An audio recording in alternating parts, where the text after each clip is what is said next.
Y vio Dios lo que hicieron, que se convirtieron de su mal camino y se arrepintió del mal que había dicho que les haría y no lo hizo. Este versículo del final del capítulo 3 de Jonás nos muestra una cara muy bonita de Dios y es el perdón de Dios, pero al mismo tiempo suscita una pregunta que es el título de nuestro devocional hoy y es ¿se arrepiente Dios? Porque aquí dice que se arrepintió Dios. ¿Cómo conciliamos esto con lo que dice la palabra en Números 23, 19, donde dice que Dios no es hombre para que mienta, ni hijo de hombre para que se arrepienta?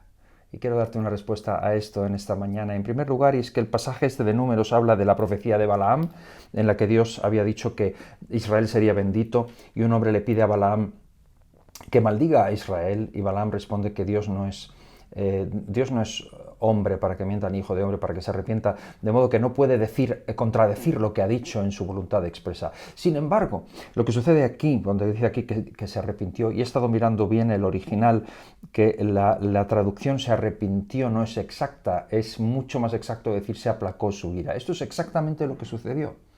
Dios es un Dios que tiene una voluntad clara y expresa de la cual no se arrepiente, pero que cuando Él habla y envía su palabra y el pueblo se arrepiente, su ira es aplacada y Dios cambia su modo de proceder en cuanto al castigo que pensaba ejecutar y pone su misericordia, porque la misericordia triunfa sobre el juicio. Por lo tanto, no es que Él se arrepienta, sino que su ira es aplacada. Lo único que puede mover el corazón de Dios es el corazón contrito y humillado del ser humano.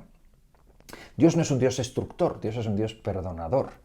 El pecado provoca la ira de Dios, pero el arrepentimiento del ser humano ante su palabra provoca la misericordia de Dios. Y ese es exactamente el mensaje de Jesucristo. Por lo tanto, te invito en esta mañana a no dejarte intimidar ni apabullar por este tipo de aparentes contradicciones. Como cristianos necesitamos aprender a vivir, a convivir con las contradicciones. ¿Sabes por qué? Porque Jesús es la mayor contradicción que jamás podamos experimentar. Jesús es la misericordia de Dios, de un Dios justo. La ira de Dios cayó sobre Jesús en lugar de caer sobre nosotros. Y como cayó sobre Él, su ira fue aplacada sobre nosotros. El golpe que venía sobre nosotros vino sobre Jesús. No es que Dios se arrepintiese del mal que pensaba hacernos, sino que la ira de Dios fue aplacada en Cristo. Cristo pagó por nosotros. Ese es el mensaje del Evangelio y por eso el Evangelio es una buena noticia. No estamos frente a un Dios que cambia arbitrariamente de opinión como los hombres, influenciado por la opinión de unos o por la presión de otros. Dios tiene un corazón claro, una voluntad clara, y su voluntad es la salvación del ser humano. El pecado no puede convivir con la santidad de Dios, pero cuando en tu corazón y en el mío hay arrepentimiento, lo que viene sobre nosotros no es la ira de Dios, esa va sobre Jesús. Lo que viene sobre nosotros es su bondad, su misericordia, su perdón, que es parte de su naturaleza. Por lo tanto, su ira es aplacada.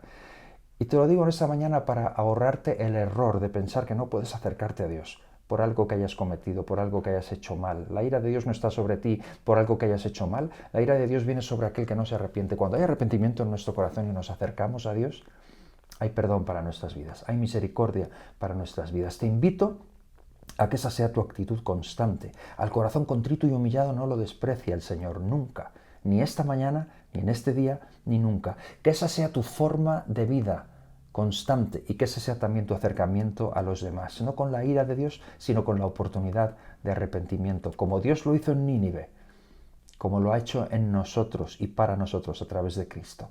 Brilla por Jesús, no hay nadie como Él. Dios te bendiga.